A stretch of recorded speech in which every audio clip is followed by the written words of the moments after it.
All right. Okay, go ahead. You ready? Awesome. Okay, we're recording. We're live. Woohoo! Thank you so much, everyone, for joining us today.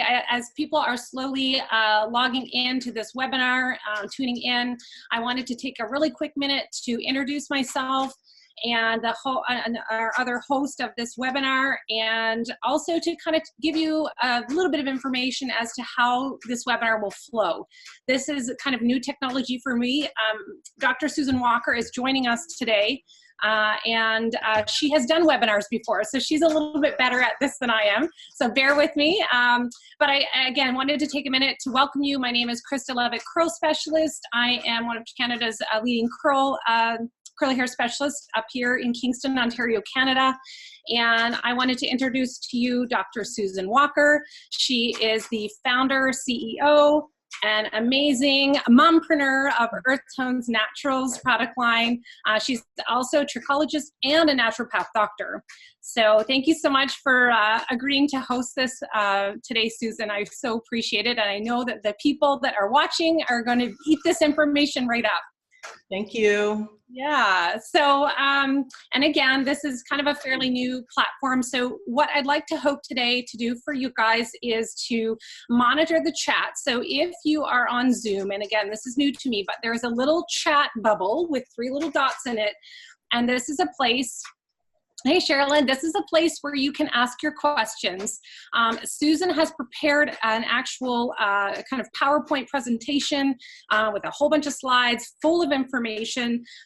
So I know you guys do have questions. I've actually submitted questions from myself, from curly girls that are part of my private Facebook group, as well as hairstylists who are curly hair specialists and have these questions too. So it's not just curly girls, it's actually stylists who have these questions. And that's kind of how this webinar came about, was that we realized that we need information. There's a lot of misinformation floating around. And so I thought, who better than to answer these questions than Dr. Susan Walker? So I gave her a call and contacted her, and she agreed to actually put together this presentation. So I feel lucky to be here and learning as well. So if you guys have questions, obviously put them in the chat where the chat bubble is. If you want to hang on your questions a little bit, because I bet you Susan's going to answer a lot of them. But at the end of her presentation, then we'll be taking some common questions from that chat place within the webinar. So I invite you, if you still have questions at the end of her presentation, to ask them, because we will have some time at the end to go through them. We're hoping that this webinar will take no more than maybe 1 hour, and depending on how many questions we have, but we're aiming for no more than an hour. So, Susan, what am I missing? What did I miss? No, you got it. Did I catch it all? Yeah, you caught everything. Okay, great. Okay, I was just checking to make sure that I was live on Facebook, and I am, so great. Yeah, awesome. Okay, so I will get started. There's a lot of information to share with you today. I am so happy to be here. Thank you, Krista, for doing this. Let me just pull up the presentation. I'm not going to waste any time, just because I do have a lot to that I'd like to share. So just hold on a second. We've got curly girls tuning in saying hello, and they can hear us, so that's great. Guys, we are recording this as well, so you can watch it on playback. And right now it is actually live on Facebook on the Earth Tones Naturals public Facebook page. So if you have people who wanted to see this, they wanted to watch it live, but they didn't quite make the registration, then they can just send them to the Earth Tones Naturals Facebook page. So, all right, we're ready. Okay, so now I'm having a little bit of some technical difficulty pulling up my desktop. So, okay, we'll get there. We'll get there.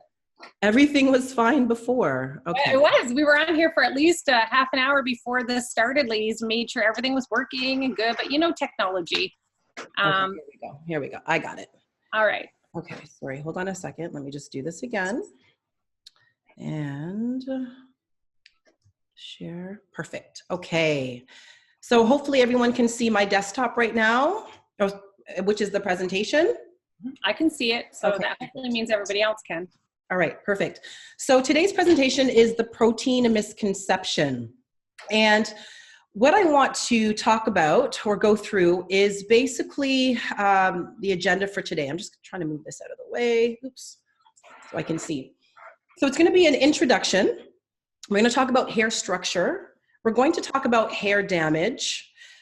treating hair damage, why we need protein, hard hair and protein, so clearing up the confusion, how to use protein in your regimen, and take any questions. And sorry, just let me pause the share because what I need to do is I need to move some things out of the way here. So, sorry, just give me a second because I can't see my desktop. I just want to move this stuff over. Okay. So the reason I've set the presentation up this way is that I understand that all of you have questions about protein, and I could start with protein, but I like to put things in context. So in order to really understand the context of why you would use protein and when you would use protein, I kind of have to take you all the way back to the hair structure and then go from there in terms of hair damage so that you understand why protein would be part of your regimen. So Krista gave an introduction to who I am, so I'm not going to get into that in any more detail, but what I will say is, let me resume my share. What I will say is, can everyone see my desktop here? Yep, I can. I can't move on from here. Yeah, I think that's great. Okay. That one of the things that I do is I really help women that come to see me for hair consultations cut through the clutter of natural and curly hair care to help them understand their own hair and develop a personalized regimen for them that complements their lifestyle and hair care goals. When it comes to cutting, that's not my strong point. If you ask me to, how to properly style hair, I can't even cornrow hair. What I can do is I can do twists. I stay in my lane with respect to hair care. So that's really where my specialty is. That's where my expertise really lies. And so one of the things that I do is I do offer hair consultations to my clients and help them really create a regimen for themselves.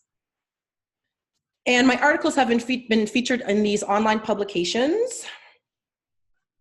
Curly Nikki, naturallycurly.com, A Million Matches, Black Ink, and probably quite a few more, because sometimes if I Google any of my articles or my name, I'll come up on someone else's website. So these are the publications that I've written for. So let's start with some hair structure basics. So the hair is made up of two parts: the hair shaft, which is what you see, and the hair bulb or follicle, which is what you don't see. So what I'm going to focus on more so with respect to structure is that part of the hair that you actually do see, which is the hair shaft. So the hair shaft, the hair bulb, is the pocket in the skin or the scalp that the hair actually grows from.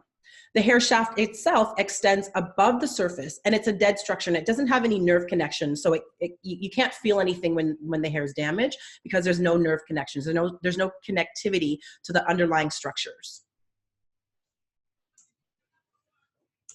All right, so in terms of the hair constituents, what the hair is composed of, and this is something to make note of, keratin protein is about 90% of what the hair is composed of.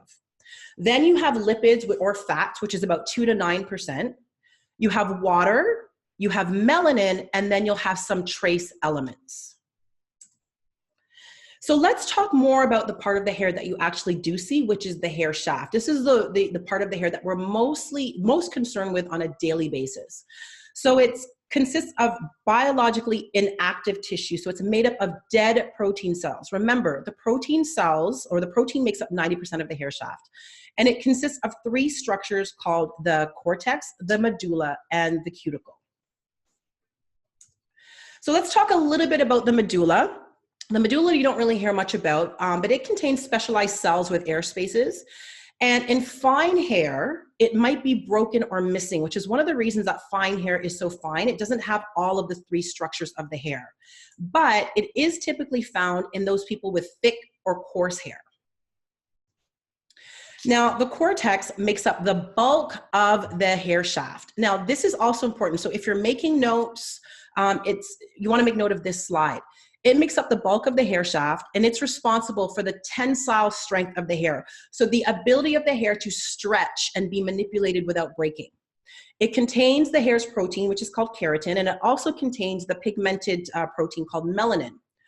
This is another important point. I want you to remember that water is important for the cortex. So when we talk about hair hydration, we're not talking about water sitting on top of the hair. We're actually talking about water being within that cortex of the hair. It's important for the proper bonding in the hair shaft. So it's extremely important. And the other important thing I want you to keep note of is It determines the hair's strength, resiliency, and moisture content. Okay, so this is that cortex. So let's talk about the cuticle next, which I'm sure you're all familiar with as well. It consists of overlapping scales. So on the right-hand side of the screen, you have a picture of an image of the cuticle. It's an electron micrograph image. So it kind of looks like shingles on a roof. And the purpose of the cuticle is to protect the delicate inner structures of the hair. And one of the structures it's going to protect is the cortex and the underlying protein. The cuticle itself has 3 major layers, and another important function of the cuticle is to help retain moisture, and it also helps to reflect light. So now let's talk about the problem. So we're going to talk about hair damage or hair weathering. If you look up hair damage on in research papers, you're not really going to find it. You'll find the term hair weathering. So I'm going to use the 2 words interchangeably and define each according to specific experts in the field. Okay. So hair damage, according to Ali Saeed, and who Ali Saeed is he is the president and master chemist of Avalon Industries. He's also the creator of As I Am hair products. So he says that in his article, any condition whereby one or more of the structures of the hair, so that's the cuticle, the cortex, or the medulla, are physically or chemically altered to the extent that they're not able to return to their original state. So that is his definition of hair damage. Now, these doctors or dermatologists take it a step further, and they talk about how hair weathering is progressive deterioration of the hair from the scalp or the base of the hair all the way to the tip due to a few factors, such as cosmetic practices, such as combing, brushing, braiding, weaving, hair extensions, straightening, waving, perming, dyeing, as well as environmental factors such as exposure to UV light. All of these factors can induce structural damage to the hair. So what happens when your hair encounters all of these issues? Well, what happens is the cuticle becomes raised and porous. And what happens next is it exposes the cortex to further damage. Then what happens is you have a decrease in shine, you have a reduction in the stretch of the hair or the elasticity, and you have a low amount of strength in the hair. So that ultimately leads to hair breakage. And this is the article that this information is from at the bottom here. So they also go on to say, and this is important, and I found this very fascinating, that after hair loss and thinning, hair weathering or damage is the most common concern among patients who see dermatologists. I did not know that. I think that's very, very interesting, because this is where you as stylists and me as hair consultant trichologist can actually fill in the gap here and really help clients. So after hair loss, damage is the most common concern. Mm-hmm. I just wanted to interject into that slide. So we're talking about different ways to, of weathering or damaging the hair. I have kind of a list that I had written out. Would you say also that chlorine in pool water or hard water could also damage hair, Susan? Yes, yes, definitely, definitely. So I've got even things like, obviously combing, brushing, coloring the hair, perms, not that we have a lot of perms going on these days, but perms, yes. And then keratin smoothing treatments, even ones that claim to be temporary. Yes. Yeah. Yes. Brazilian straightening treatments, those ones, yeah, specifically. Okay. Definitely. Sorry, everyone. I just, technology today is not agreeing with me. It's all good. I wanted to say there's 51 people with us today, so that's awesome. Thank you so much, guys, for joining in. I hope you're finding this informative. Susan's really getting the backstory of everything so that you can fully understand from a science point of view the whole picture of protein and why it's important and why we need it in our, or when we would need it in our daily routines. So it's going to get really good and really interesting here. It is. It is. Okay. So everyone can see my screen now, right? Yes. Okay. So what I want you to make note of again is the normal healthy cuticle. This is what it looks like. You saw this picture before. So here are some characteristics. It looks smooth. It reflects light. There's a limit friction between the hair strands and the hair shaft, so you don't get the tangling. The normal healthy cuticle will help the hair retain moisture, and it's very tightly aligned. So you want to make note of that. Now, there are a few different reasons or examples of hair damage. And so if I go back here, this is the normal healthy cuticle. So I don't know if you can see this picture properly. On the left-hand side, this is an electron micrograph of a damaged cuticle. And so one of the, an example of damage for the cuticle is cuticle loss or erosion. And this is where the cuticles can become cracked and frayed. The keratin material, because the cuticle is made up of keratin as well, can disintegrate. And then what happens in this situation is the hair shaft becomes thinner. Another example is something called longitudinal rupturing. And this is what happens with extreme damage. And you can see on the left-hand side of that image that there's a crack along the length of the actual cuticle. This crack can damage the cortex and the medulla. And so I'm gonna, keep emphasizing this, that the cortex houses the hair's protein. And if there's any exposure of the cortex, that is damage, okay? So the hair fiber tends to be open and unprotected when this actually happens. And one more example of hair damage is something called fibril disintegration. And on the image on the left, what you can see is these longitudinal, these long fibers. That is actually the cortex. So the fibers, the keratin fibers in the cortex. This occurs with excessive damage. And what happens here is the protein-containing fibers of the cortex are weakened and disintegrate. The fibers fray, and the hair shaft has a ragged appearance. And so you're probably wondering, okay, that's great and everything, but how does that apply to my hair? How does damage apply? Well, how you know if your hair has damage are the following characteristics. There will be a loss of elasticity and tensile strength. And the reason that this happens is because the integrity of the cuticle has been disrupted. And some of the underlying structure has been disrupted as well. Curly hair can actually stretch up to 50% of its length when it stretches, before it breaks. So if your hair breaks before it stretches up to 50%, you know that your hair has lost elasticity and tensile strength. And what this means in the real world is you're not going to be able to style your hair. You're not going to be able to comb or brush your hair without it actually breaking. So a loss of elasticity and tensile strength is a problem. Breakage. Hair breakage is a direct result of a loss of elasticity and tensile strength. So what that means is, before your hair can actually stretch to the point an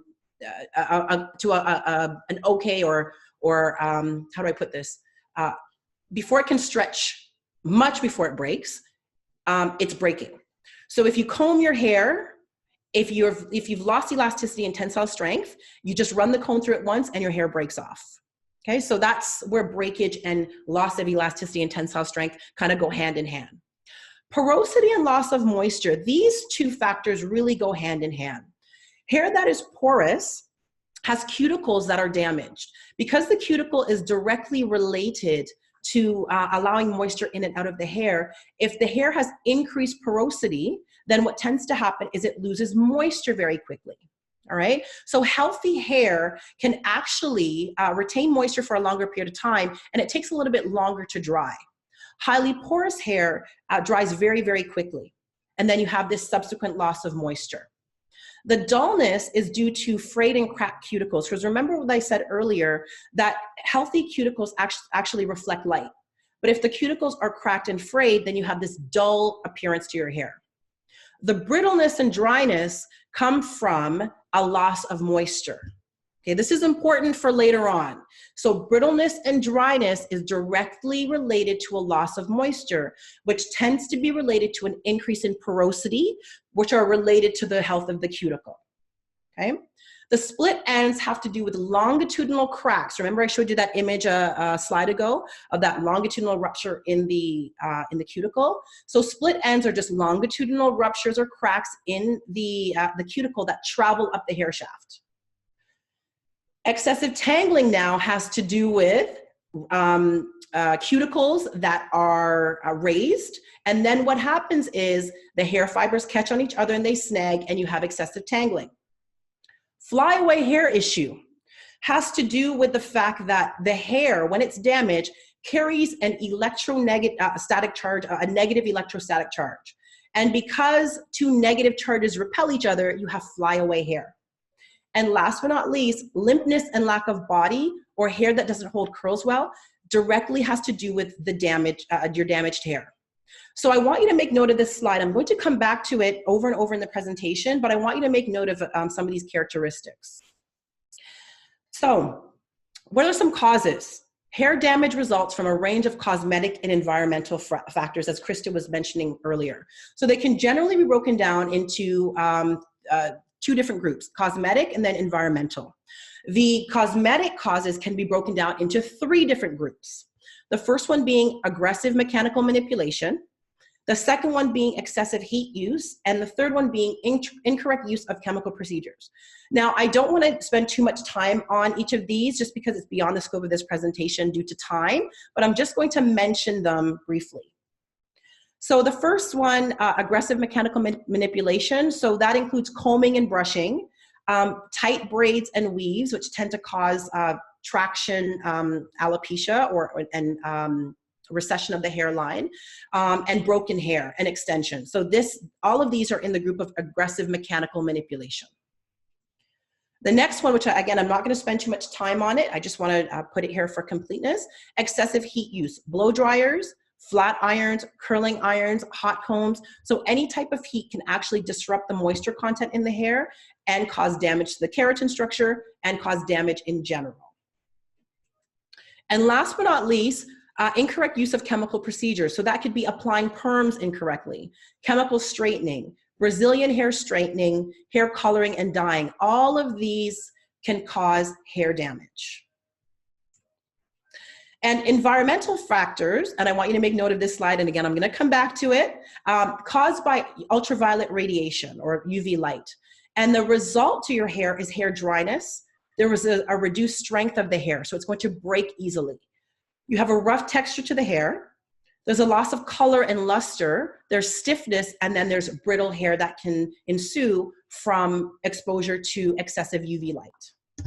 I think we can all relate to that, you know, how our hair feels at the end of the summer. Yes. You know, out in the sun and it feels more dry and you're ready for your kind of back to school haircut. That's describing all of that right there. Exactly, exactly. So now that we have a better idea of what the hair structure is, what the issue is, which is hair damage, and just keep note that hair damage happens to all of us. Now, the degree of damage is going to be different in each person, but it happens. As the hair grows out from the scalp, we know we're manipulating it, we're coloring it, so it's going to sustain a level of damage. And the hair that's closer to the ends tends to be more weathered and damaged than the hair closer to the root, but we all have a level of damage to our hair.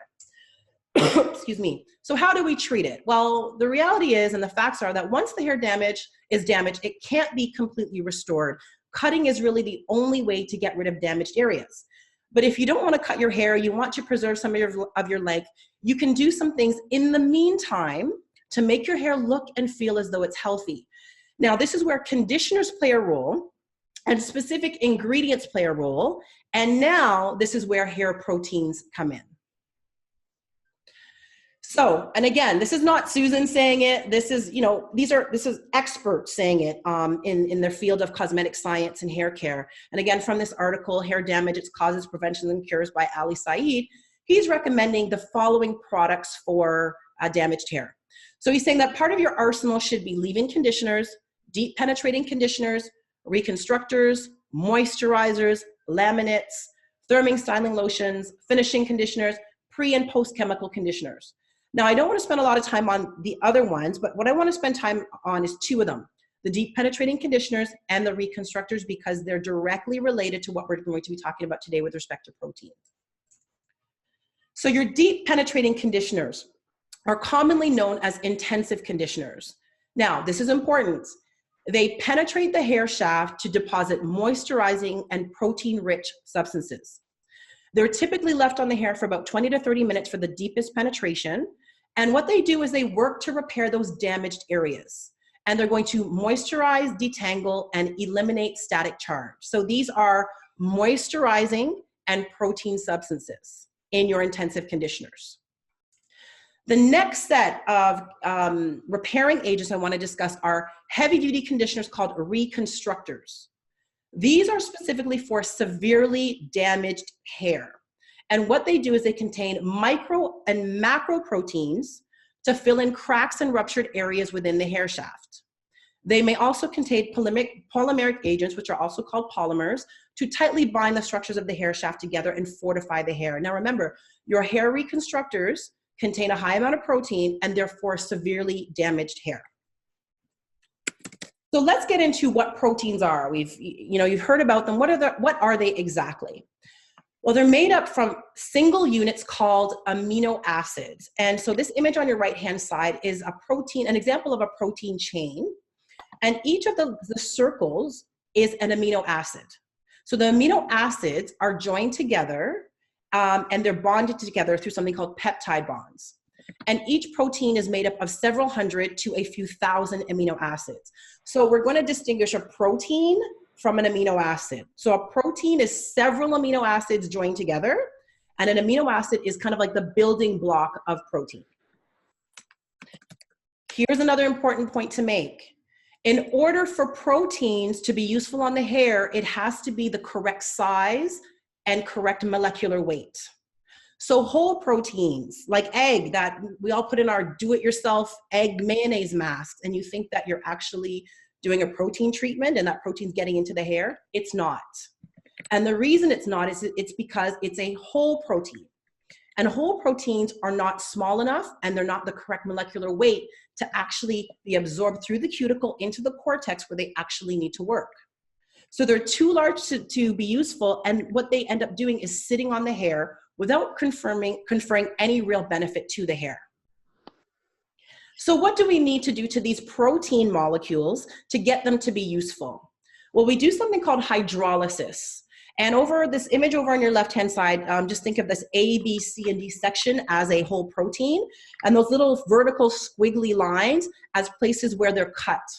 And so what hydrolysis is unchaining the long protein strands into smaller chains of single amino acids.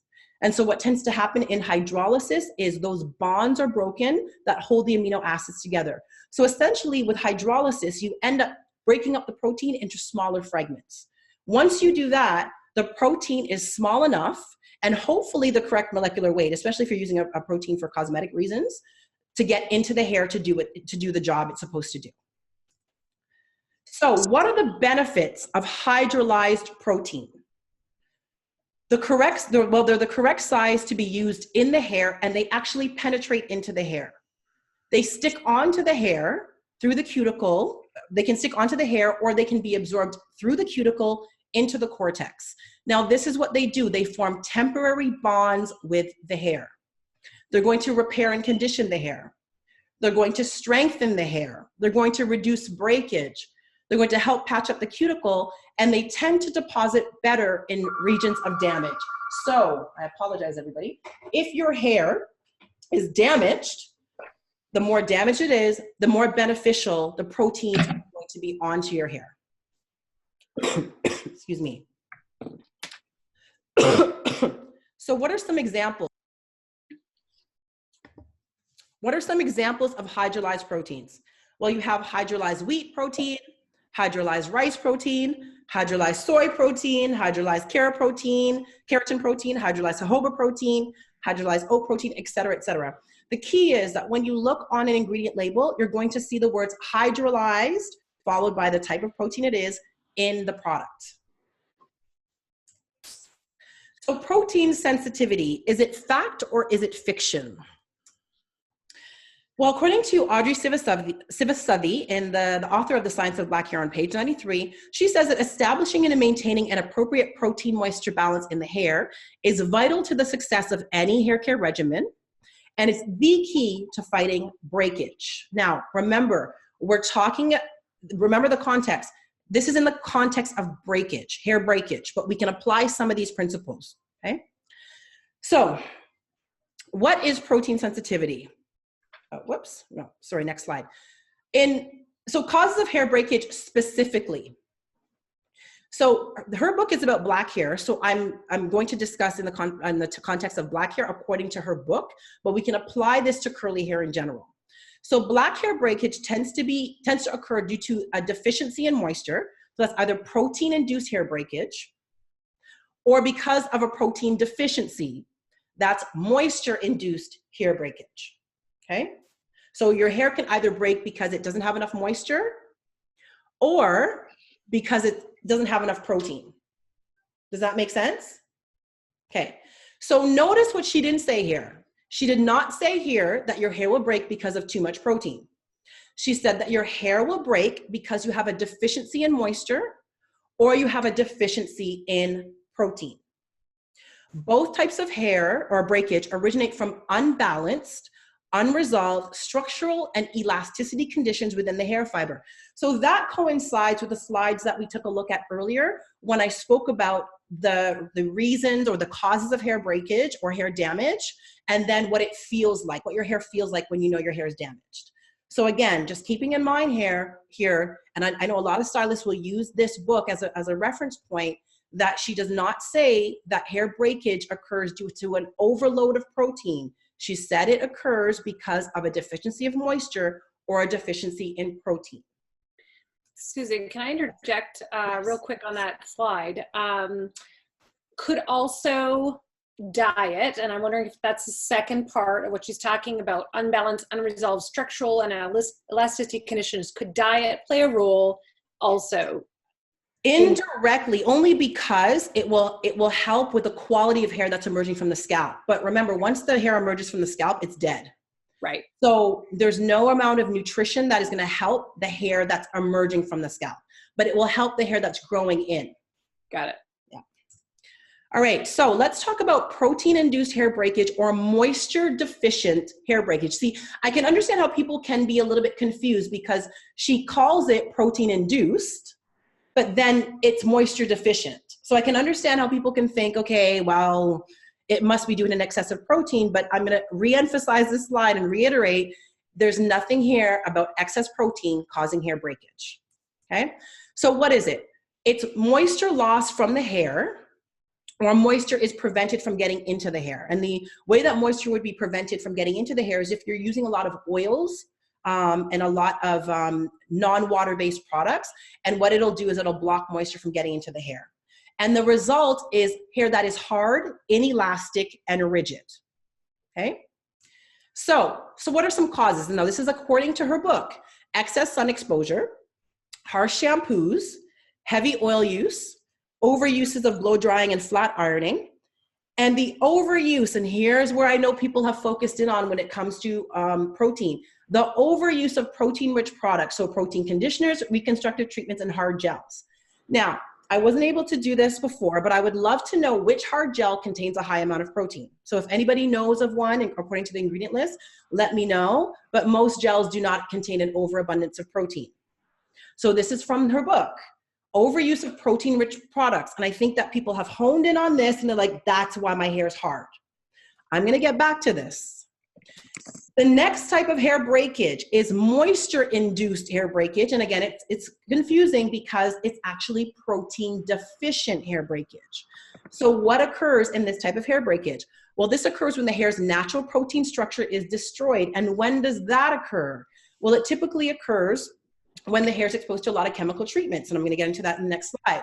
The result is that the hair is super elastic or too soft and stretchy, and the hair may not hold curls well. So what happens, or what are the causes? Excessive sun exposure, interesting.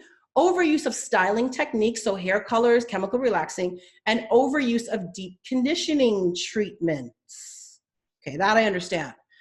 So are there some apparent contradictions? So in the book it says, and I'm going to go back, moisture deficient hair breakage comes from excessive sun exposure, harsh shampoos, okay, I understand that, heavy oil use, overuse of blow drying and flat ironing, yes, I understand that, and overuse of protein-rich products.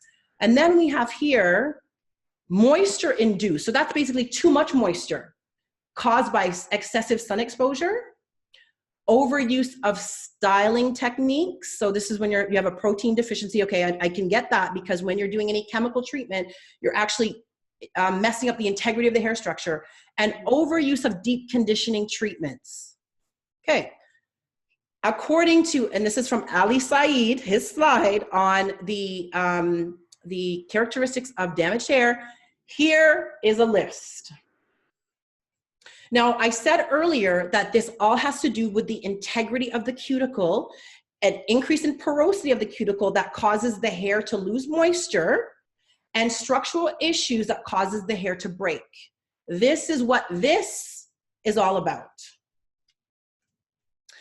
Again, going into the environmental causes, the ultraviolet radiation, hair dryness. But hold on a second, I thought in the book it said that your hair could be too moist and mushy from UV light, but Dr. Tosti and Dr. Osario were saying that you get hair dryness, you get reduced strength, you get rough texture, you get loss of color, you get stiffness, you get brittle hair. Essentially, this is all dry hair. So which one is it? If we're gonna really do an evaluation, we've got to figure out which one is it. And again, I'm gonna go back to the definition of hair weathering or hair damage. It's a progressive deterioration of the hair from the root to the tip, resulting from a range of cosmetic and environmental factors. So we have this list of practices, but then look what it says. According to Dr. Tosti and Dr. Osario, it says, the cuticle becomes raised and porous, exposing the cortex to further damage, and you have a decrease in shine, elasticity, strength, and you have breakage.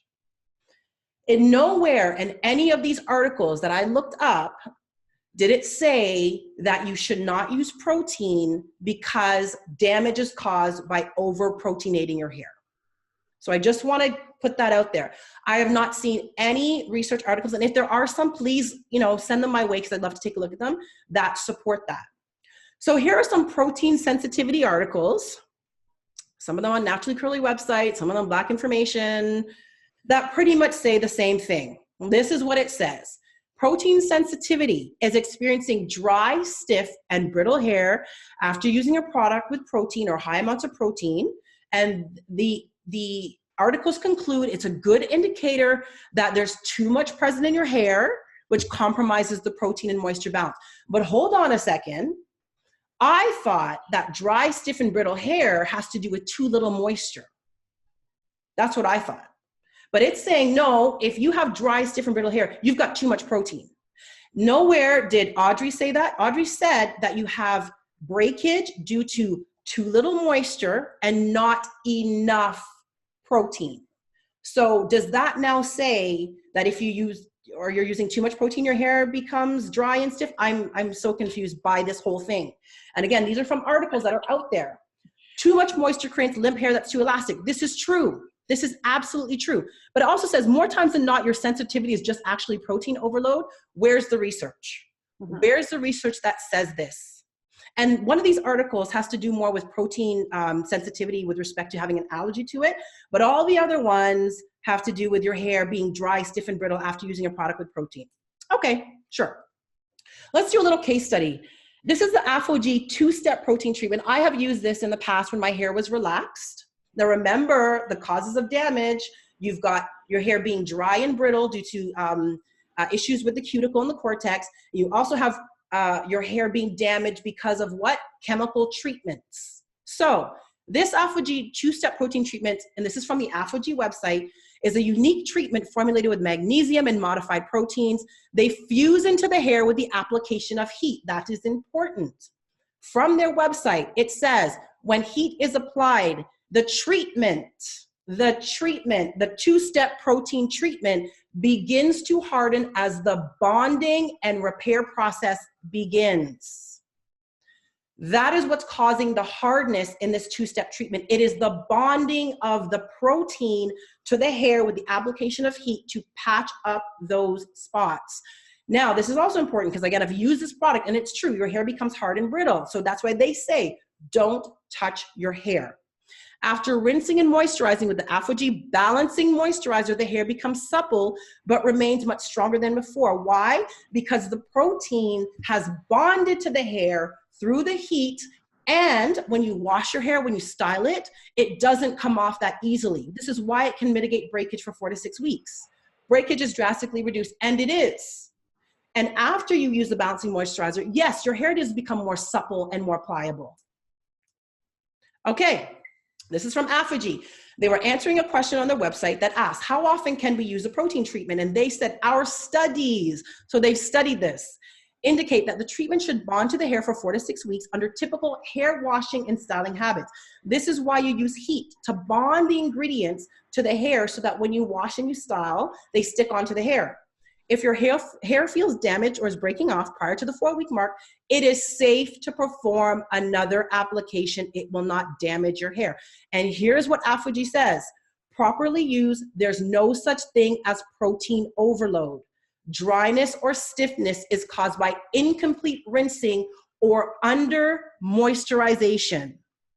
This is what APHOGEE says. This is what their scientists say. And this agrees with everything I was saying before, where your dry, brittle hair has to do more with the moisture balance in your hair rather than using too much protein.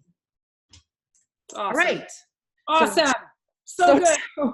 So now let's get into how to use protein in your regimen, because I think some of this will help, and I'm hoping to be another 5 minutes or so then we can take about 15, 20 minutes for questions. So the first step you want to do is you want to evaluate if your hair is slightly or severely damaged. Now, I know that for you there might not be any kind of objective assessment, but remember, based on that information, that slide, which I'm going to put up again, you can evaluate how damaged your hair is. So this will determine the type of conditioning treatment you'll use. So again, loss of elasticity and tensile strength. Do you have a lot of breakage? Does your hair have a challenging time retaining moisture? Does it look dull when it normally doesn't look dull? Is there brittleness? Is there dryness? Is your stylist seeing a lot of split ends, or are you noticing a lot of split ends? Is there excessive tangling that doesn't really have anything to do with your curl pattern? Because my curl pattern, I'm a type 4, so my hair is going to tangle really, really easily. And that's just because my hair is really kinky and coily. Do you have any flyaway hair? And is your hair limp or lack body, or does it not hold curls well? So based on this list, you want to evaluate your own hair. Step 2, check the ingredients list to determine the type of products you'll need to use. Now, ingredients list, how do you read it? The ingredients list is usually a ranking of ingredients from highest to lowest concentration in the formula. So in general, the ingredients that are listed at the top are going to make up the bulk of what's in the product, and the ingredients found towards the end of the list are likely present in very small amounts. That's in general. Now, the International Nomenclature of Cosmetic Ingredients, abbreviated INCI, is a system of names for waxes, oils, pigments, chemicals, and other ingredients of soaps, cosmetics, and the like, based on scientific names and other Latin and English words. This has been put into place so that when a person reads a cosmetic label from anywhere in the world, the same language is understood. Now, caution, a manufacturer may present the ingredient list in alphabetical order or play around with the position of water and various trace ingredients, and always make note of water in the list. In the majority of hair products that are not greases, pomades, or serums, water will be the first ingredient. All of hair products contain some type of protein, but some contain a more concentrated amount. And the type of protein used will give an indication about the protein strength or richness in the product. And some proteins are better at reinforcing the hair structures, others at supporting the hair's elasticity. Okay, so I'm going to pause it there for a second. Krista, if you want to take any questions or take a look at the chat, you can do that while I take care of something. Okay, so just let me pause it. Sounds good. All right, guys. So the information that Dr. Susan Walker has just put in front of us is pretty amazing. She's done her research, and what I really love is she's really pointed. I said really the main reason. Or one of the big questions we had about protein was the topic of the protein sensitivity. So she's really covered this really well. I have been taking down some questions in through the chat, which is great. One of the thoughts that I had was, should we be applying heat with our protein treatments? And I think the slide on the APHOGEE kind of reiterated that, at least with their treatment, that when you add heat, it's going to bond to the hair a little bit better. So I mean, in the past, I've always said to clients or anybody asking that when you use heat with your moisture and or protein treatments, that'll help the cuticle open up and receive those treatments a little bit better. But it's possible, and obviously Dr. Walker can come back and confirm that even adding heat might help the protein bond to the hair better. Could just be APHOGEE, I'm not sure. So we'll check that with her. Oh, I'm glad that you're enjoying it. Melanie, this is awesome. I'm nerding out about this, guys, because again, this is always a big question, and as much information as I have, my strength lies behind, the mastering the hair cutting portion of curly hair, obviously mastering the styling of curly hair, and I probably know just enough about protein and moisture and elasticity and density, to inform you of the basics, but to delve deep and get in the science of it, I really knew that approaching Dr. Walker would be the smartest thing to do, because she really knows her stuff. And again, she not only she's actually made her own product line, and so she really knows and understands why ingredients need to be inside styling products and conditioners and shampoos and things, and how to make the hair, really come alive with the ingredients that are inside the product. So she's excellent. So I'm just going back in through some questions here. I have anything written down already, so we're going to ask Dr. Susan Walker about that. How often, here's a question from Pamela, how often does healthy hair need a protein treatment, or does it? So this is really interesting. So if we go back through her slides, we'll be able to find out that even some things such as, maybe even gentle blow drying or sun damage, like, after the summer sun, there's certain even daily environmental things, even hard water, chlorine from pools, that our hair would benefit from maybe a moisture and or protein treatment. So I can't wait till she gets a little further into the slide, or this series of slides here, because I know what's coming next, and I think you should really hang around for it. We're going to delve deep into different brands, protein treatments, and looking at ingredient lists, because knowledge is power, and when we can educate ourselves, we can make informed choices. And I think that's our goal today of putting on this webinar, is that we really just want to inform you and arm you with as much information as possible, so you can make your own decisions about this. Actually, this webinar is the first of a series of webinars, because we realized there was so much information we wanted to cover.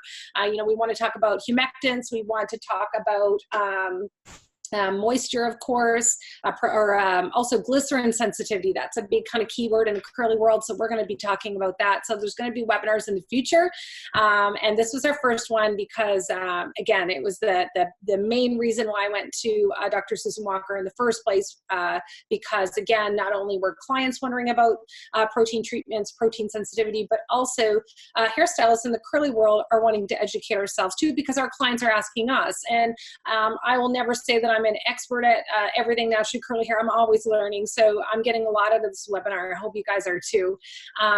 Let me go back and look at some of these questions as well. What should we think of products that don't contain water? Wondering if you have thoughts on that. I've actually heard Dr. Walker talk about this before, that the first two ingredients of any good product should be water and or aloe. Now, I'm again going to get her to confirm that when she comes back to the screen. But they are going to be the most moisturizing types of products. So again, remind me to ask her that question. So I'm really curious about, so I have a few clients that have just excessively tangly hair for no reason. It seems they don't color their hair, they're gentle with their hair, they often let it air dry, but they're still getting tangles. And what I'm wondering is if maybe their protein and moisture balance is off. I mean, obviously, usually I'll say to try a moisture treatment, maybe try one with a little bit of protein, but this kind of really is confirming a lot of things to me on advice I've just kind of been intuitively telling clients. So this has been awesome. Let's take a look here. So hard water and hair damage for sure. Hard water is a pH. Hello. Hi. I'm just going through and answering what questions I can. Somebody had a really good question about if a product doesn't contain water, is it? I'm just trying to pull up my. Are you back on your slide? Try to pull up my presentation again. I can see on my screen. I can see a picture of the APHOGEE.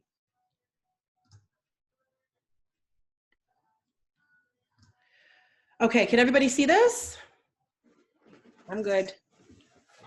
We had some good questions while we were gone, so we'll maybe I'll maybe just answer one while I'm thinking of it, because I said I was going to ask you about it whenever you're ready. Okay. Mute.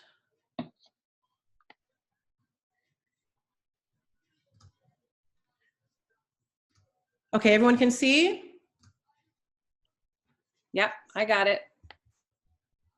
Is everyone able to hear me and see me? Thumbs up for me. Okay. Okay, Yes. so the deep penetrating conditioner or reconstructor. So what I want to do is just go through the ingredient list. So remember I spoke about that the top 5 or 6 ingredients are going to be at the top of the ingredient list. So these are the ingredients that are going to confer the most benefit to your hair. So I use the Diva Curl Deep Sea Repair as an example. So you can see that this product contains a host of ingredients. But if you take a look at the top few ingredients, you've got water, cetyl alcohol, which is basically a fatty alcohol. It's a good alcohol for your hair. It makes the hair feel moisturized. There's glycerin, there's coconut oil. Benzhomonium chloride is basically a detangler. And caprylic capric triglycerides is just the INSEE name for fractionated coconut oil. And then there's lauryl laurate. Where do you see the protein? If you scroll down, hydrolyzed rice protein, hydrolyzed soy protein, soy amino acids, wheat amino acids, the protein is not in the top 5 or 6 of the ingredient list. So is this product going to act more like a deep penetrating conditioner or reconstructor? So something to think about. Mm-hmm. Again, Joico K-Pack, which is also another reconstructor that's used. So that's what it says. So the top ingredients here are water. I can't even pronounce these words, okay? I'm not even gonna try. Mineral oil, there's mineral oil in there. Glycol stearate, PEG-8 distearate, sodium chloride, CTIF2, hydrolyzed hair keratin. So hydrolyzed hair keratin would be 1, 2, 3, 4, 5, 6, but maybe about the 7th ingredient down from the list. So would this product act more like a deep penetrating conditioner or reconstructor? And again, Joico K-Pack says this is 5 minutes. According to Ali Saeed, if you want a deep penetrating conditioner on your hair, it's 20 to 30 minutes. But Joico is saying that you can get these results within 5 minutes. Okay? They're calling it a reconstructor. Is it a reconstructor? That's the question. Or is it a deep penetrating conditioner? The ingredients up at the top are oils. And then you have water. And then you have some emulsifiers in there. All right. The Earth Tones Naturals Curl Replenish Restorative Hair Mask.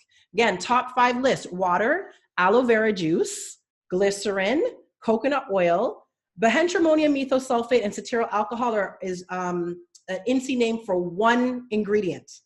So this is where reading ingredient lists can get confusing because you might sometimes have 1 ingredient that's a specific trade name or 1 raw material that's a specific trade name that's broken up into a few different ingredients. So this is where things can get confusing. But in general, this product at the top 5 ingredients and at jojoba oil. Where do we see the hydrolyzed protein? At probably ingredient number 7 or 8 and 9. Perhaps. So the question is this product going to act more like a deep penetrating conditioner or a reconstructor? All right. So how much protein? So after you've figured out, okay, you know what product do I need? Let me take a look at the ingredients list to see where the protein is. Then you want to evaluate. And how you evaluate, you purchase the product or you use it and you try the product to see how it makes your hair look and feel. So the results: if your hair feels dry, what you will know is that the product formula may not work for you. But you cannot pinpoint, and I'm going to go back to some of these products here. You can't pinpoint out of this product, oh, the hydrolyzed hair keratin made my hair hard. How can you pick that product out of the ingredient out of this product when this product has like 30 ingredients in it? Just like this product. The deep sea repair has like 40 ingredients. So how can you say that it's the soy amino acids or wheat amino acids that caused your hair to be hard? You can't do that because you know that this product is a totality of the ingredients and the formulation. Now, what you don't know is the quantity of water that DevaCurl used. You don't know how much coconut oil that they've used in their product. You don't know that. You don't even know how much soy amino acids that they use. But chances are they might have used a lower percent because it could be that some of these ingredients down here are actually combinations of ingredients that make up one raw material. But you don't know that without calling up DevaCurl and saying, hey, what's your formulation? And they're never going to do that. So you can't pinpoint out of this product, out of this list, that the hydrolyzed rice protein caused a problem. You can't do that. What you do know is that, listen, when I used the product, my hair didn't feel quite right. So if your hair looks and feels great, then you know that the product formula works for you. That's the only thing that you can conclude from using a product. Unless you know you have a known allergy, right? You can't conclude that a specific ingredient has caused your hair a problem. So rules of thumb, in general, if the conditioner has hydrolyzed protein of one of the first 5 ingredients, the high protein containing product will probably act more like a reconstructor and may lead to a brittle feel to the hair. May lead, and I say may because it depends on the formula. You want, if this happens, right, you want to follow up with a moisturizing condition to improve the pliability of the hair. If you use a conditioner that says it's a moisturizing conditioner, it doesn't moisturize, then what you do know is it's not hydrating enough. It's not moisturizing enough. Then you might want to add a leave-in conditioner or moisturizer to the hair as well. So, but you can't conclude that it's over-proteinated. But what you conclude is that your hair is dry. So it could be the formula in general, or you know, the conditioner that you use dries out your hair, but not the protein per se. If the conditioner has a few amino acids or hydrolyzed proteins at the end of the list, then it will probably act more like a deep penetrating conditioner than a reconstructor, especially if you see at the top of the list a bunch of humectants, a bunch of oils, water. It's probably going to act more like a deep penetrating conditioner than a reconstructor, and there's no need to follow up with a moisturizing conditioner. Now, let's just say for the sake of argument that you tend to use a really deep penetrating conditioner and it dries out your hair. Well, you know that that product is not hydrating enough for your hair.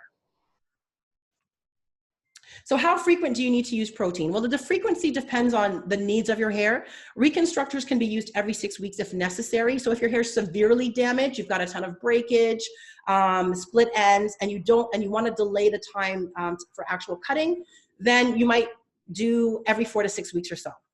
Deep penetrating conditioners can be used weekly or until your hair damage has been adequately addressed. But every type of hair damage requires the use of deep conditioners, every type. But not every type of damage requires the use of reconstructors. And what that really means is every type of hair damage requires protein. It's just in the ingredient list where that protein is. So does anyone have any questions? Well, we got lots. My screen share. We got lots. Are you ready? You let me know. Okay. Sorry, I'm having issues.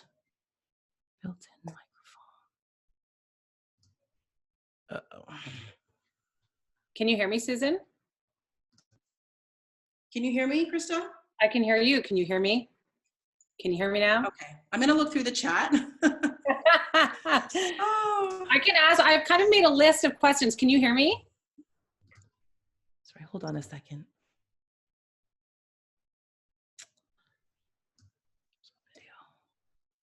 Okay, guys, I don't know if you, can you hear me? Can you hear me? Can you hear me now? She's trying. Okay. All right, these questions are great, guys, and we're going to get to the bottom of them. We're going to try to answer all of them in the time that we have left. We're almost hitting an hour, so we thank you for your patience. If you want to stick around to complete the webinar, that's awesome. We will try and get to as many of these questions as possible. So sorry, I just want to apologize to everyone because I had a client. I'm actually at my boutique and I had a client walk in as we were doing the webinar, so I apologize. I tried to do it at the time where it tends to be slower, but yeah. So all good. You know what? We are multi-passionate multitaskers. So there was a question in the middle when you did have to step away, and I just wanted to ask it before we forget. So something that I feel like I've heard you say before, that we know a product is good if the first couple of ingredients contains water and aloe. Is that true? That is true, but it depends on the concentration of aloe. So yes, if it contains aloe as a second ingredient, then it'll probably have a high percentage of aloe vera juice in it. But if the aloe vera juice is low down in the ingredient list, then it's just marketing. Okay. Yeah. So one question that someone had, so that was the first part of the question, is what if a product doesn't have water in it? Is it still a good product to use? Yes, but look and see, because water can be disguised as aqua or herbal infusion of, if the marketer is trying to be creative with the ingredient list. So look on the ingredient list for water anywhere. They might have disguised it in a different way. If it doesn't have water as the first ingredient, it could be a botanical extract, but an extract has water in it. So it could be the creative way of doing it, or it could be like a non-water based product, in which case it's an oil or pomade or something like that, or a wax. Okay. And the second part to that question was, can you just add water to it and it would make it okay to use or better to use? It depends on the product. If it's a wax, then no, because oils and water don't mix.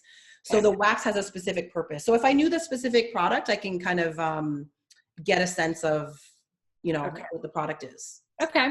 So I'm hoping that everyone has a better understanding of protein, of what it does to the hair. And I'm hoping that you have a better understanding of, and it's just my opinion and my experience, why and how protein does not dry out the hair.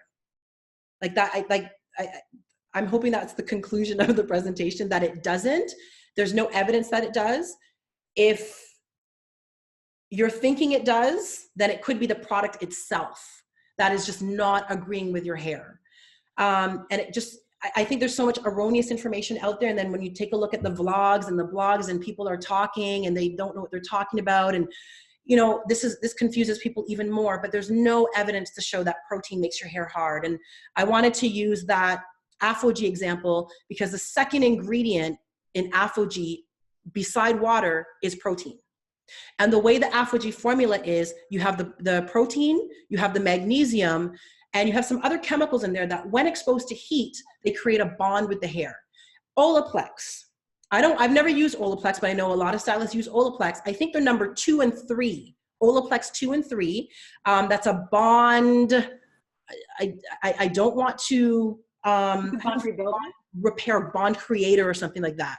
I was reading up on Olaplex 2 and 3, and I don't think the second ingredient is protein. I think it's a patented ingredient. I don't think it's a protein substance, but it bonds onto the hair and it makes the hair hard and brittle. So you need to follow up, you need to rinse it and follow up with a conditioner. Does that mean that, I don't know what that ingredient is because they have a patent on it. Does that mean that say even to shampoo it out of the hair? Right, right. And the reason rinsing isn't enough. Right. And the reason it happens in terms of the science is it's creating bonds with the hair, which is how it mitigates the damage. So when you have a bond creator, it seems as though that's what causes the stiffness to the hair. It's not necessarily the protein in and of itself. It's the way the formula is created to bind onto the hair, to create bonds with the hair, to repair the hair. And then after you rinse it and after you follow up with a deep conditioning treatment, then it restores the elasticity and the pliability to the hair. So that's really how it works. So you have to take a look at the formulation as a whole, and you can't pick out the ingredients. Yeah. Unless you have an allergy. Right. We had a question, one of the slides actually kind of mid-presentation, and I didn't want to interrupt, but coconut oil. So coconut oil is a balance between moisture and protein. I thank you for asking that question, because in one of those erroneous articles with the erroneous information, it says that something about coconut oil, and it has protein, it does not contain protein. Interesting. Coconut oil is an oil. It's made up of fatty acids. And the fatty acids, one of them in particular called lauric acid, is in a high percentage in coconut oil. It has an affinity for hair protein, which is why it is so good as a pre-wash treatment, because what it will do, it's small enough to be absorbed through the cuticle into the cortex. It helps prevent cuticle chipping, right? It helps prevent damage during the wash-rinse cycle, and it can help reduce damage and increase elasticity. But coconut oil is not a protein. It has no protein in it. Remember, proteins are made up of amino acids. Fats are made up of fatty acids. Coconut oil is a fat, so there's no protein anywhere in coconut oil. So that's something that I've been misinformed about. So I'll need to change my language or structure to a retraction statement. Now, if you use coconut milk, now that could have some protein in it, but the straight oil is a fatty acid, and each oil has a specific fatty acid composition, which is what makes it good or not so good for the hair. And the reason coconut oil is so good for the hair is because of this lauric acid that attaches onto the hair protein to help mitigate damage during the washing cycle. So that's how Right. Like I talk about using it pre-wash. So before getting in the shower. I mean, I'm saying use it correctly, but I definitely have said that it contains moisture and a protein, and it's fine. Yeah. So that's my bad. So we cleared that up, guys. We cleared that up. That's been a question for sure. Yes. Okay. Another question we had going through the list is about hard water. So obviously hard water can damage the hair. I think hard water has a pH of 8. It's a bit higher than regular water. It has mineral deposits, and some of the mineral deposits can prevent moisturizing ingredients from getting into the hair and cause buildup.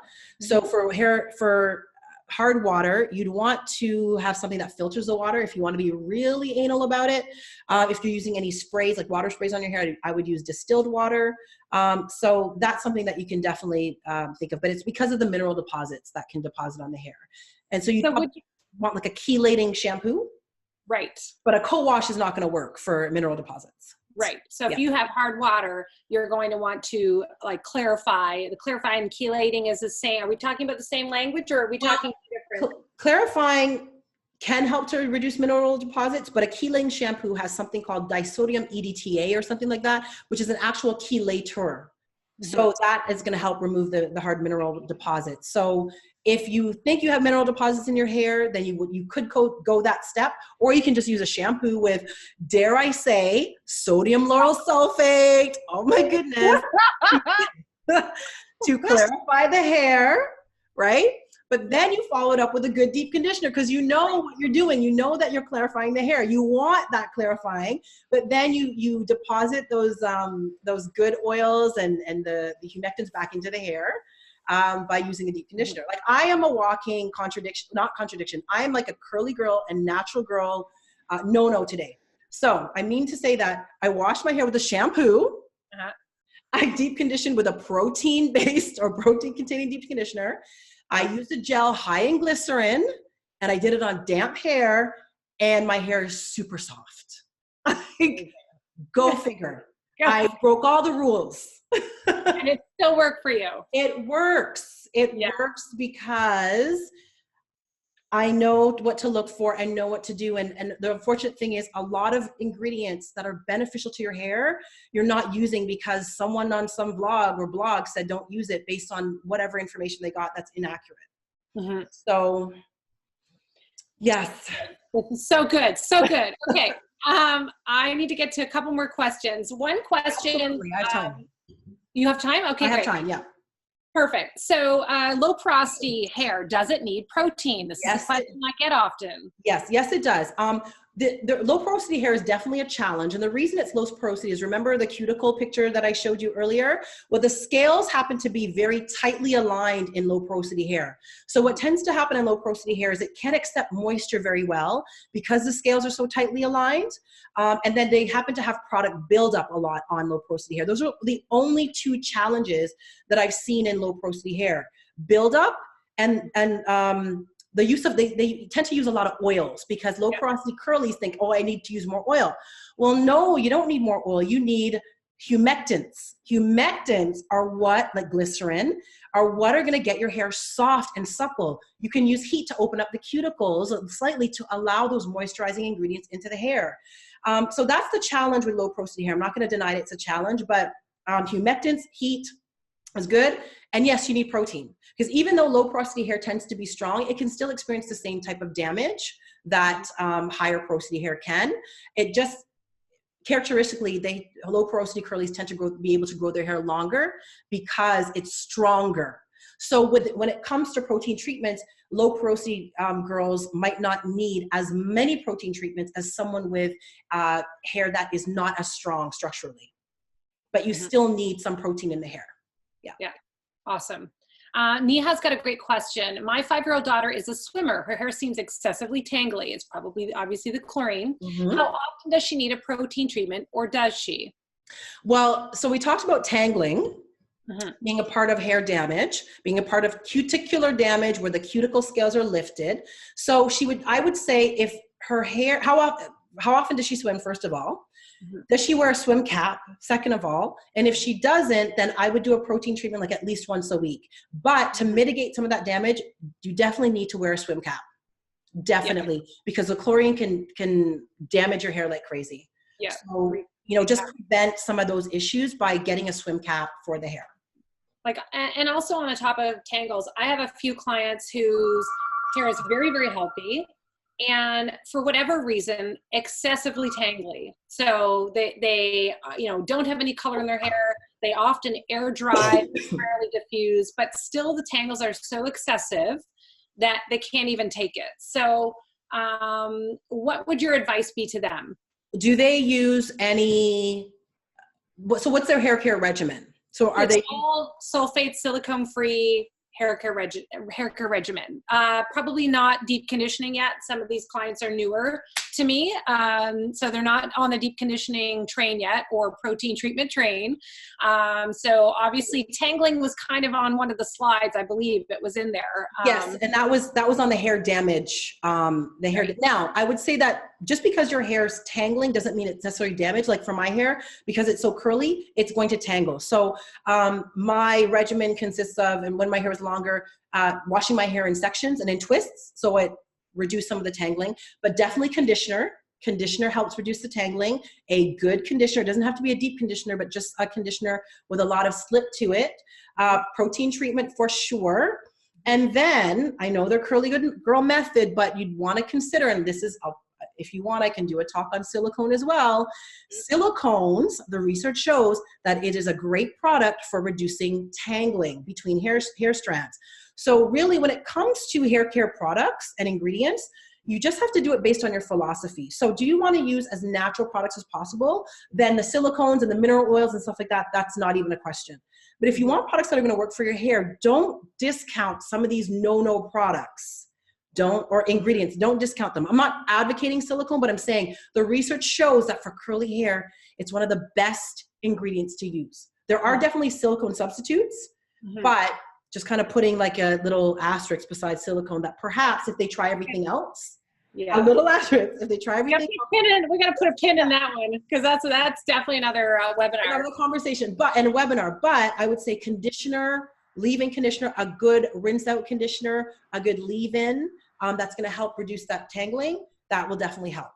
Yeah. And I would say that they've noticed these tangles since going curly girl. So before, they didn't have as many tangles. So that's what the big concern is. Why all of a sudden do I have tangles? Because you're not using some of the ingredient products that are good for hair. Right. Okay. With hair that's not hydrated properly, like the ends get really tangled. They're super frizzy and tangled because it's not properly hydrated. So once their hair is hydrated, that'll take care of a lot of the tangling. One thing, a statement Melanie made was, thank you, I'm no longer afraid of using a protein after today's presentation. So that's great, because some people are afraid to use it. So if we made anybody... So what I want to make the distinction of is, are you using a protein or are you using a deep conditioning treatment that contains protein ingredients? So just make the distinction between what your hair needs. I wouldn't use a reconstructive treatment like an APHOGEE or even maybe a Joico K-Pack, because my hair's not that damaged. Right. So when I'm using a conditioner that contains some protein, it's a more of a moisturizing conditioner that contains some hydrolyzed protein towards the end of the ingredient list. So what I used was and what I noticed is, when I used it, because I did the restorative hair mask, it made my hair curlier. So it gets some of the bounce back into your curls, some of your life back into your curls, which, remember, I spoke about that hair damage slide. Limpness and lifeless curls is an indication of hair damage, right? So if you find that that's happening, using a moisturizing conditioner with some protein in it is not going to hurt you. It's actually going to help. Because that damage could be hydral fatigue. Is that what we're talking about? Hydral fatigue? There's an well, I got lots of bombs in here. It's funny because there was a question on your Instagram page, either Instagram or Facebook, of someone that did a deep conditioning treatment and her hair was lifeless and limpless. Right. And that sounds to me like over moisturized hair. Right. So it sounded to me like for her hair type and texture, and I don't know anything about her hair texture, but it sounded to me like she used a deep conditioner that might have over conditioned her hair. Right. It might have been a bit too much for her hair, which is right. what resulted in lifeless limp curls. So in that case for her, I wouldn't use a conditioner that's so heavy on the moisture. Right. Maybe something that's a little bit lighter, has some lighter oils, some and not so heavy oil rich. That might have been better for her, and more humectant rich. That's what I would have recommended for her. Like somebody with baby fine, wavy hair, if they use the Shea Moisture, some of the Shea Moisture products, it would be too heavy for their hair. Heavy, yeah, and that will result in and hair that's way down too much. It looks limp. That might not be the same as hair that's damaged and results in lifeless limp hair. Right. So again, it's more of, okay, let's examine my hair. What are some of the issues? And then do I need a deep conditioning treatment with a little bit of protein in it? Do I need a reconstructor? And again, for severely damaged hair, that's when I would use a reconstructor. Most women don't need that. And so this is why I'm making the distinction between a protein product and a deep conditioning treatment that contains some protein in it, which would be, for example, that Diva Curl product that I showed you in the beginning. That to me is a deep conditioning product, a moisturizing product that contains some protein, which you could use every week. Right. Depending on how it makes your hair feel. Right. Okay. That's awesome. Yeah. I've got another question here. Sure. Can you use chelating shampoo regularly, like for every wash? I wouldn't, no. So like a sulfate-based shampoo and a chelating shampoo, I would use maybe once a month, right? Knowing that you're stripping the hair, like you know what you're doing. You know you're stripping the hair, and you might be doing that because, okay, it's time. I've used co-washing a bit too frequently. My hair might be not accepting moisture properly. It might be a whole bunch of challenges. I know I live in areas of hard water. Do a chelating shampoo once a month, or do a sulfate-based shampoo once a month, and then follow it up with a really good deep conditioner that's going to put some of the moisture and the oils back in the hair. Mm-hmm. Yeah, but not frequently, no. Because the use of a sulfate-based shampoo frequently can actually strip the hair and dry out the hair as well, and increase the porosity of the hair, which is what you don't want. So we really, really need to know what we're doing. We really need to understand our hair. Yes. And it is a learning process. Sometimes you learn the hard way. Yes. You know, you use the sulfate instead of using it, you know, if you decide I'm going to throw the sulfate shampoo instead of the chelating shampoo in once a month, but you say, you know what, my hair felt great, I'm going to use it more and more. I'm going to use it once a week or once every couple washes, then your hair starts to feel dry. So you really have to assess the hair after each use of a product to determine how your hair is functioning. You always have to have your, you have to be an awareness. It's an awareness that you have to, you know, be every wash day, every time you use your products. Yeah. What is my hair doing? Yeah, like I definitely wouldn't use a sulfate-based shampoo every time you wash, for sure. For sure. Like if you wash more frequently, like my hair is different. I wash my hair once a week, once every 2 weeks, dare I say, only because of time. But overwashing my hair will result in dryness, right? That's not everybody's hair. So I know that of my hair. Mm-hmm. So I can afford to use a sulfate-based shampoo if I were to use one every other time I wash, because it's only, let's say, twice a month or something like that. But if you wash your hair every 2 or 3 days, then most of those washes should be a let's say like a low sudsing shampoo, or maybe in the case of frequent washing, a condition. This is where I would do a co-wash, right? Right. And then co-wash, low sud, co-wash, low sud. Yeah. Because you're washing very frequently, and that in and of itself can cause damage and dryness to your hair. Right. And it sounds kind of weird, but it can. So that's where I would do maybe a shampoo once a week or once every 2 weeks if you're washing very frequently. In the case of someone that's not washing very frequently, like myself, I'll use shampoo every wash because my hair's not getting exposed to water that frequently, and I don't have that mechanical damage that can occur. Right. Yeah. Right. Okay. Great question about a salt-based water softener. So I installed a Gladiator. It is a salt-based water conditioner. I knew the water was hard. But is that drying on the hair? Do they dry out the hair because there's salt in the water? If it's removed mineral deposits, then no, it wouldn't. It would not or should not dry out the hair. But again, it all has to do with, this is theoretical, but then practically speaking, when you use it, how does you use the water? How does your hair feel? Right. So a lot of this is more of, like with respect to the ingredient list, as an example, theoretically it could work and you purchase it, but then how does it feel on the hair? So the salt-based water softener, theoretically it should work, right? To soften the water, but how does that translate onto the hair? All you can do is try it to see if it makes a difference. Yeah, like I can tell when the salt is low in my conditioner because my hair starts to get really tangly, and no amount of conditioning makes it feel moisturized, so you can tell. So I don't think so, not in my experience anyway. Another question, we're getting to the end here. Amodimethicone, I've heard is a gentler silicone. Is this true? That is a water-soluble silicone. Am I right? Amodimethicone is not. It's not a water. I don't think so. You know what? Let me research that, because the last time I looked at amodimethicone, it was a silicone that was more for repair, because there's different types of silicones. Some silicones are conditioning. Some silicones are more for repair of the hair. So amodimethicone, as far as I know, is for repair, as a reparative silicone. So don't let me speak too quickly to say it's not water soluble, but I think the last time I checked, it was not. The raspberry dimethicone is a water soluble, it's a PEG something dimethicone, and the trade name I think is raspberry dimethicone. That is water soluble because there's a PEG in front of it. So the PEG in front of the word makes a fatty or non-water soluble product more water soluble. Okay. So a PEG dimethicone or PEG ONE is going to be water soluble. And yes, those are removed with Curly Girl method. But I also will say that I've heard, and last time I was doing research on this, that citramonium chloride, which is a detangling agent, also removes silicones. So, and I think the betaine, cocoa amino propyl betaine, removes silicones as well, which is a gentle surfactant. Right. So if I'm wrong, I'll come back and correct it. But I think that those two remove silicones, and those are gentle surfactants. Somebody says it's a water dispersible silicone, amodimethicone. Okay, let me take a look at that, because any PEG 40 though is going to be water soluble, and that's what you want. So it would be PEG 40 something dimethicone. I know raspberry dimethicone is a PEG 40 silicone, and it's water soluble.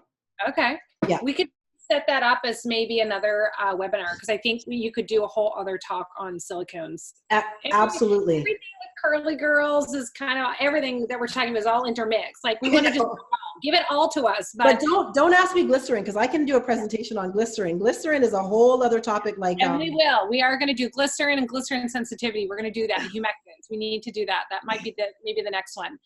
Someone has a great question about rice water, because that's big in the Curly Girl community. So rice water, is there beneficial from a protein treatment point of view or not? When using it, my hair immediately feels so defined and ropey. It has an immediate effect that feels good. Any thoughts on that? So rice water, and let me take a look at that and research that a little bit more. I know it has some amino acids, some vitamins and minerals in it, but I don't want to speak too quickly about that. But I would say that it's not necessarily a hugely protein-based product. It has some amino acids, some minerals, some vitamins in it. And I think that, do you make your own recipe for rice water? Like yeah. So it could be kind of some of the vitamins and minerals that are seeping out, but I don't want to speak on that because I need to research it more. But I have had several clients tell me how their hair feels great after rice water as well. So I say, if it feels great, continue to do it. There's going to be nothing wrong with it. I can't see it. It's natural. I can't see it hurting, but for me, I like to know the mechanism. So that's something I'm going to have to research and look up. Yes. Yeah. Everyone's saying yes. Do a silicone talk. Definitely. I'm going to see. Oh, okay. This is maybe more of a clarifying question. So after you did, let's say, for example, the Diva Curl Deep Sea Repair, or really anything other than the APHOGEE treatment that you talked about today, if you did the any of those kind of lighter, they look to be lighter on the protein. They've got protein in them, but it's not in the top 5 ingredients, let's say. Yep.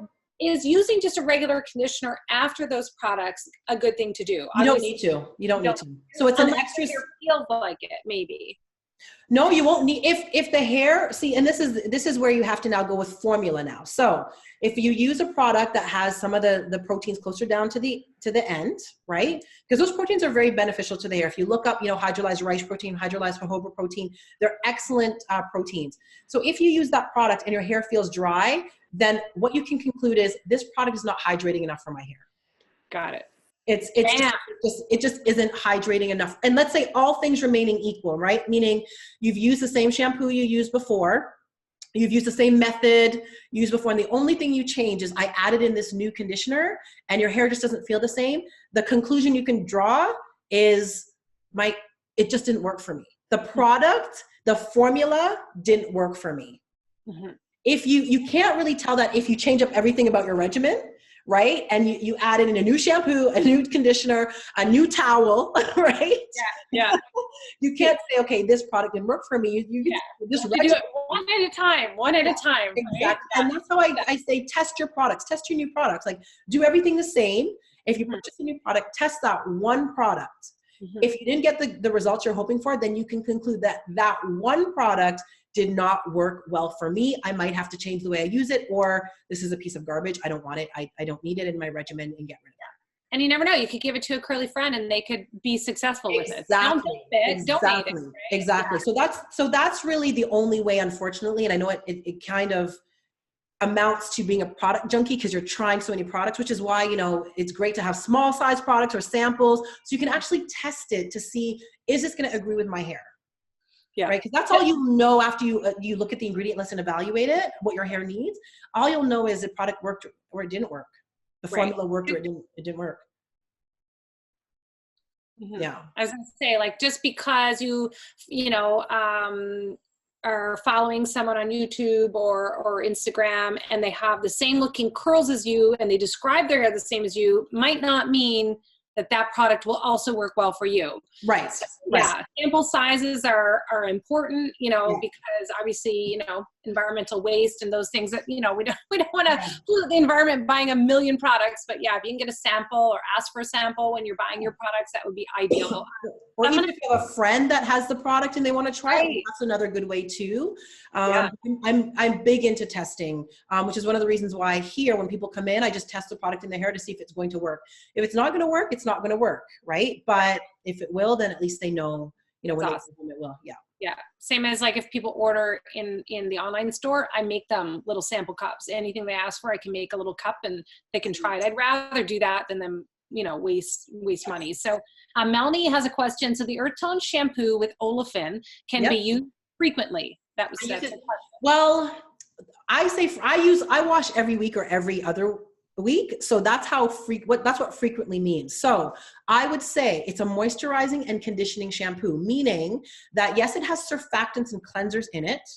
It has co-surfactants in it that help to reduce the harshness of the primary surfactant, but it also has a moisturizing and a conditioning ingredient that helps detangle the hair and helps soften the hair. So the formulation as a whole is more of a, I don't want to say a 2-in-1, but it's more of a conditioning shampoo. It feels like it. It feels right. My hair loves it. Yeah, it's got a lot of slip. So because I don't wash my hair frequently, I don't know if it would work for, was it Melanie? I don't know if it would work for you, Melanie, every time you wash your hair. So I would say try it. So if you wash your hair like 3 times a week or twice a week, whatever, try it two times a week to see if it'll work for you that frequently. I know for me, it works once a week. I've had other people work for in the frequency they wash their hair, but I'm not sure for you. I know it doesn't dry out the hair. That's what I can tell you. It's a very moisturizing shampoo. I feel like it's a mix between a really lathering sulfate-free cleanser and a co-wash. I feel like it's co-wash in the middle, and it's amazing. That's what I need, when I'm doing people's hair. So it's that I feel like it's smack dab in the middle, and it works for the majority of people. So so that's great. I have a question here. From Deb. I have coarse hair and I've been told the smaller proteins are better absorbed in my hair. Is this true? I am not sure. So it depends on what you mean by coarse, because coarse hair really means thick hair strands. Mm-hmm. So if that's what you mean, then I don't see how, sorry, her thing was what kind of protein, sorry? Yeah, so I have coarse hair. So she's saying her hair strands, Yeah. she has, they're coarse, and she's been told that smaller proteins are better absorbed in my hair. Is this true? So smaller proteins are absorbed in everybody's hair. And the reason is because they're small enough to get through the cuticle into the cortex where they're needed. Bigger proteins are not going to work for anyone's hair because they're too large to be absorbed into the hair. So just in general, they're going to work for everybody. Yeah. And I think that probably coarse hair might also be, from a stylist point of view, maybe translated into kind of low porosity, like the cuticle's really tight. Yeah, that's exactly what it is. And so as a result of having the cuticles tight, the hair is coarse. So when you look at porosity and you look at the description of the coarse hair, they match up.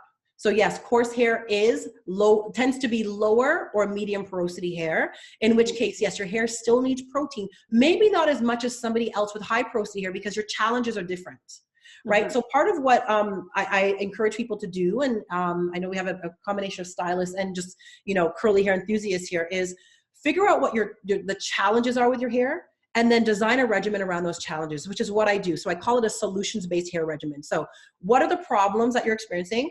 And then what is going to help solve those problems? So if you have coarse hair, your problem might not necessarily be hair damage per se, like someone who has higher porosity hair, it's moisture. So your focus is moisture. Yes, you can use products with some protein in it, but you probably wouldn't need to use an APHOGEE treatment because your hair is not going to be, if it's natural, right, in its natural state, your hair is not going to have the damage that someone else's hair with high porosity hair and someone else's hair who's more fragile will have. So it's more of taking a look at what's going on with your hair and then choosing products to coincide with that. Mm-hmm. That's awesome. There was 2 questions I missed earlier up in the thread. And so Alyssa's question, any type of heat can cause damage. I diffuse on very low heat per the recommendation of my curly hair stylist. Right. So, diffusing on very low heat, every time you dry your hair, is that going to cause damage? No, that's fine. And so remember I said when I showed those slides that I didn't want to get into too much detail about them because of time, but hair damage is definitely to be very honest, another webinar, but that's an excellent question. There's like 5 webinars filling off of this one. I know, that's an excellent question. What the heat use we're talking about is curling irons, flat irons, high heat use, because what tends to happen is it damages the keratin structure. Yeah. Anytime you have a lot of heat, it will damage the keratin. I read somewhere, anything over 250 degrees Fahrenheit, yeah. It will start to melt the keratin inside the hair shaft. Exactly. And I did a webinar on that. My moisture, I can't even remember it. That's probably where I heard it. Yeah, the moisture drenched natural hair. Yeah, that's what happens. So your hair will lose moisture first, and then the keratin protein will actually melt on higher heat settings. So yes. So the on low heat, that's fine, right? Yeah, I feel so. Yeah, but the longer the exposure is to the heat, though, the more of a problem you'll get, especially if your hair is fine, because fine hair tends to sustain heat damage more than coarse hair. Right. Yeah, like I do have a client that fully admits to diffusing on high speed, hottest heat, and her ends are always split and dry and damaged, and I always have to take a lot of length off to make it healthy. Yes. Whereas anybody else who's saying I'm using low heat, low speed, I dry 50% or 75%, and then I air dry the rest of the way, their hair is always healthy. They can go a long time between haircuts. It really makes a difference, the temperature of heat on the hair. So now someone had a question about the Olaplex, and I think I was talking about that when you had stepped away. Would Olaplex or bond treatments be considered reconstructors or a different category? I've always said they're a different category. They're different from what I understand, and I was reading up on Olaplex before the presentation. So again, that's another, like, in not necessarily Olaplex by itself, but in terms of dealing with hair damage, right? Because this webinar wasn't about hair damage per se. I wanted to talk about protein in the context of hair damage because that's where you need it to mitigate that. But Olaplex, from what I understand, is a bond reformer. So it's not a protein, was it the protein treatment? Is that what she asked? Is it a reconstructor like as in the form of this no. protein. So it's not filling in gaps. It is reconstructing bonds in the hair. And the way, like the chemistry is so crazy and the science is so crazy behind it. It's reforming bonds that occur.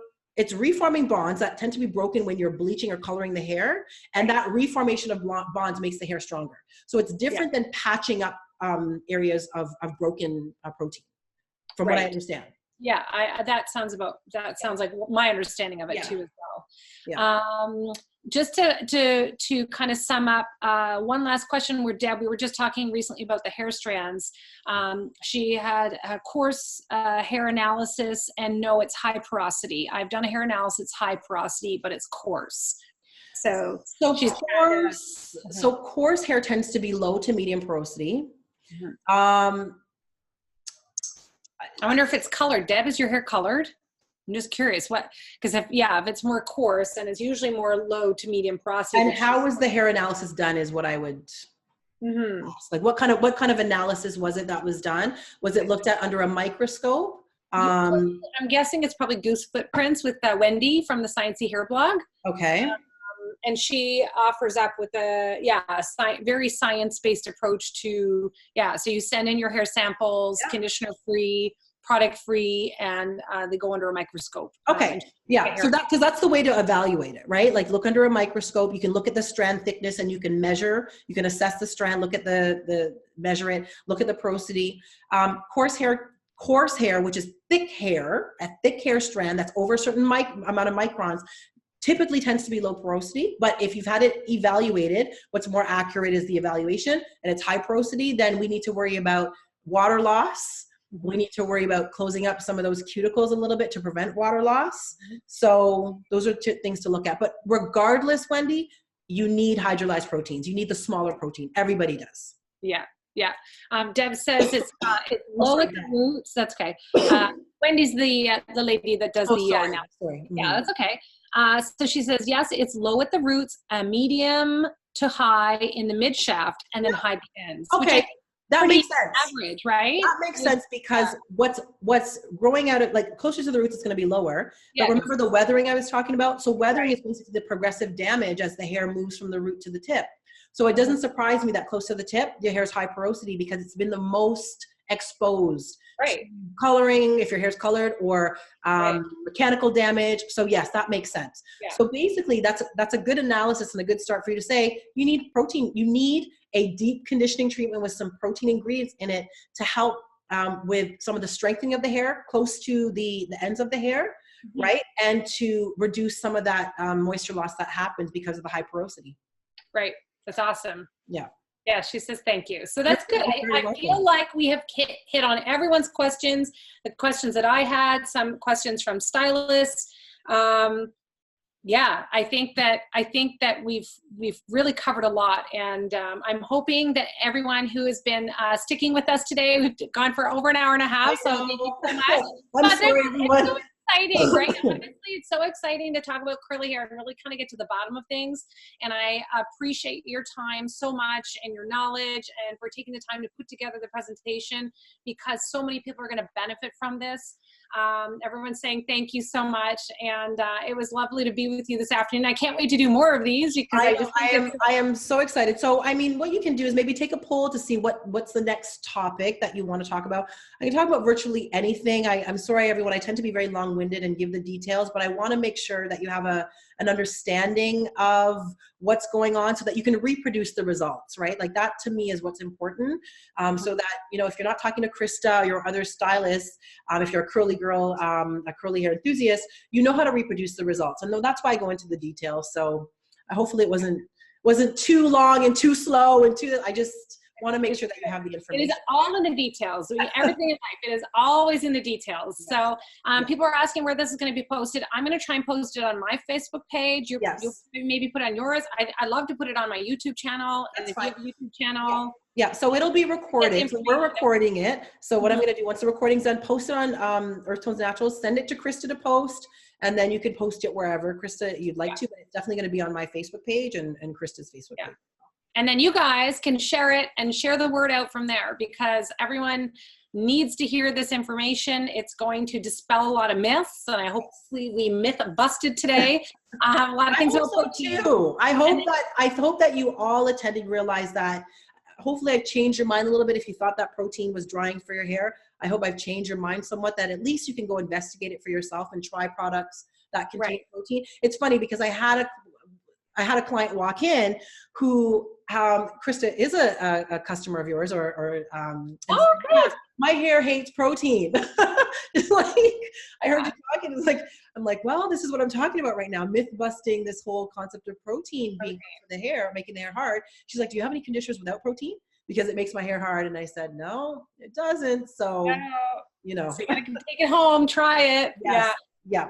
So maybe the product, so just trying one product, know that if your hair didn't love it, it just wasn't right for you. So don't discount protein altogether. Try another product. Exactly.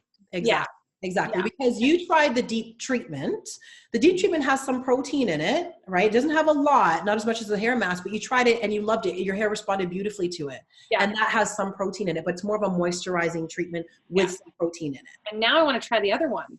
Yes. Yeah. I want to try the other one because it's got a little bit more protein in it. It has more protein in it. Yes. But I've been avoiding it because I'm like, ooh, I don't know. But not APHOGEE. So I think everyone has in their mind APHOGEE, or reconstructors. This is not a reconstructor. And most of the products that I showed you, with the exception of the K-Pack and the APHOGEE, which we know are reconstructors, they're just deep conditioning treatments with some protein in it. That's what they are. Yeah. And one has more in your brand, one has more than the other. Yes. So the intensive moisturizer is lighter. And I think it's restorative hair mask, because it's for a reason. The reason is for damaged hair, color treated hair. So the reality is that hair that has gone through these processes requires a little bit more protein than hair that hasn't. Yeah. And I think a lot of my clients are more on the healthy hair train, so they don't have a whole lot of damage. So that's also maybe why, but I'm going to bring some in because I think that, and don't shy away from it. Try it. If your hair didn't like it, you don't use it again. If your hair loved it, you use it again, right? But don't shy away from these ingredients because somebody said not to. There's a post that was written about it. Don't shy away from them. Get the facts about them and try the products and see how your hair. For yourself, yeah. Melanie, I see your question, and we'll talk about that one in our Facebook group about the surgery. We'll close off for today because I think we've hit our time limit, I'm sure, and I've got kids walking in the door in just a few minutes. I get it. So thank you again for your time. Thank you everyone for attending. We appreciate your presence, and I don't know, Susan, you have anything to say, but it's been great.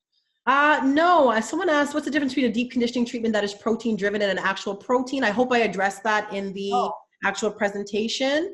That was from Ashley. So hopefully I addressed that. Okay, perfect. Yeah. Okay. All right. We got it. So thank you, everyone. This is awesome.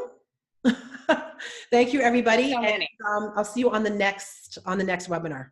Thank you, Krista. All right. Thanks, Susan. Bye, guys. Bye.